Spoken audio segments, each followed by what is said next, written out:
2 মাস আগে নিখোঁজ ঠাকুরগাঁয়ের সেই 3 মাদ্রাসা ছাত্রী বাসায় এসেছে। ছাত্রীর মা জানান, মঙ্গলবার বেলা 11টার দিকে হঠাৎ শুনতে পাই মা বাবা বলে কেউ গেটে ডাকছে। ঘর থেকে বের হতেই দেখি আমার নিখোঁজ মেয়ে আয়েশা ডাকছে।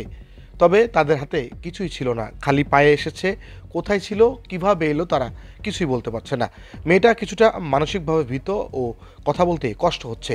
চিকিৎসার প্রয়োজন, সুস্থ হলে জানা যাবে কিভাবে বাসায় ফিরল তারা আর কোথায় বা তারা ছিল।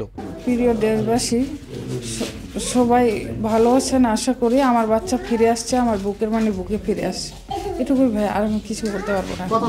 না, ও কি কোনো সেন্স নেই বাচ্চাটা আমার। ওর সাররা গেছে, বাকিরাও ওইভাবে আছে। হ্যাঁ, ওরা ফিরে আসছে। বাকি দুইজনে বাসায় গেছে, ডিবিরা এসপিরা ওখানে আছে। আল্লাহর কাছে লাখো লাখো শুকরিয়া, আল্লাহর কাছে অনেক শুকরিয়া আদায় করি যে আমার বুকের বুকে ফিরে দিচ্ছে। এটা আমি অনেক শুকরিয়া সব দেশবাসীর কাছে আমি যে আমার বাচ্চা ফিরে আসছে, আমি এটুকুই শুকরিয়া।